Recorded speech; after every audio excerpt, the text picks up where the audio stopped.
Okay, we're now just entering Abigail's Nightstone tea rooms, which is on the ground floor of the building where the watch office is.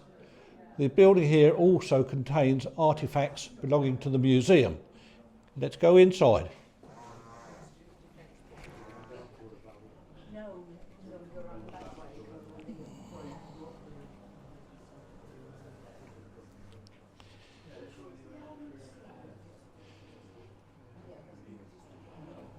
Right, this is the ground floor of the tea rooms, which is where the 1896 section of the building is. Now it's just one large room. Back in the 1940s, this was 5 different rooms, and from first-hand experience talking to people that worked here, over there where we have an alcove is where the front door would have been. The front door then led down a corridor over to where the kitchen area is, and there's some stairs going up to the upstairs. The 5 rooms consisted of, over to the left, or to the left of the front door, would have been a crew room. On the right hand side where the bay window is, would have been a flight office. Where we're standing would be another crew room with a tiny room attached to it, which was used for repairing transmitters and radios for the aircraft. Room number 5 was a slightly larger workshop in that area, which I assume probably was more radio and technical equipment like that. Upstairs, we can't go up there unfortunately, that's my living accommodation, but upstairs would have been several rooms which contained squadron offices, a debriefing room for the pilots coming back from their operations, and also an intelligence room for debriefing. The top floor, or the second floor, which is the square tower, is now a self-contained flat. In 1997, a gentleman came in here and persuaded me to go up and have a look at that room, as he used to be with 838 Fleet Air Arm Squadron, and used to have to go up there to take paperwork. After some persuading, I gave in and took him upstairs.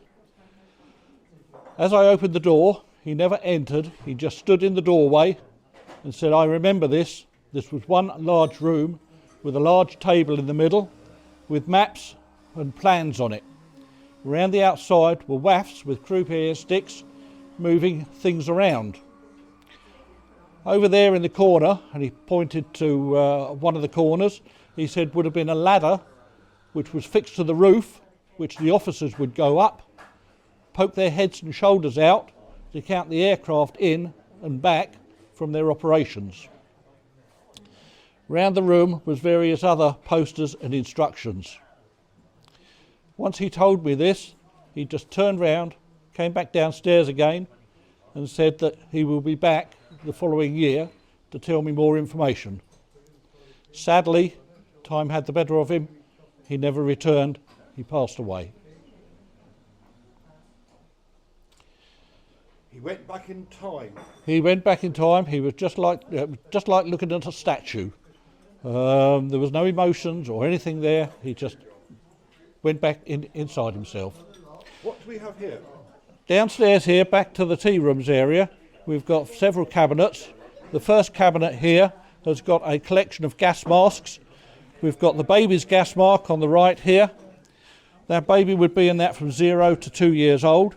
Then they would then graduate to the Mickey Mouse gas mask, which was a little red one with round eyes and a rubber nose, which when they exhaled made the noise of blowing a raspberry.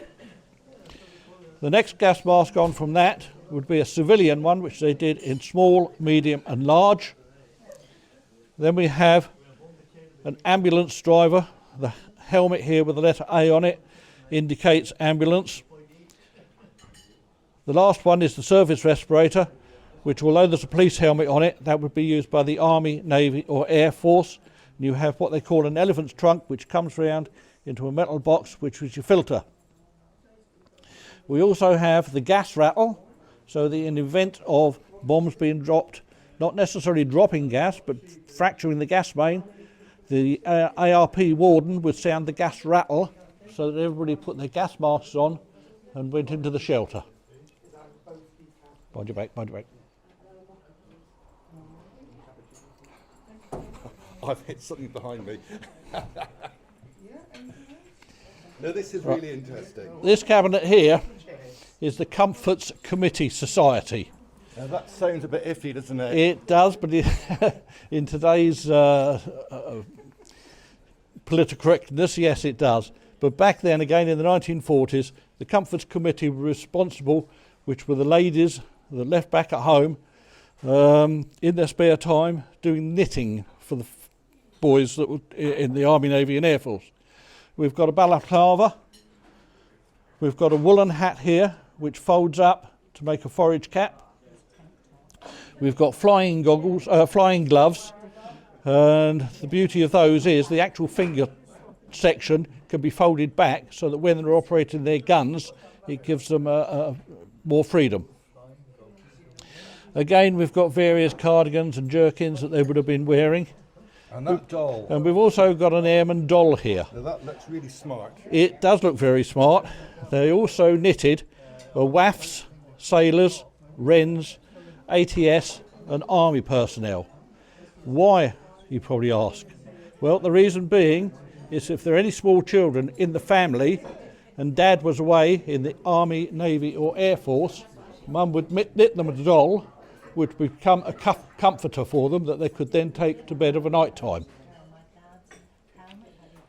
Fantastic story. Yep. Mike, I really can't thank you enough.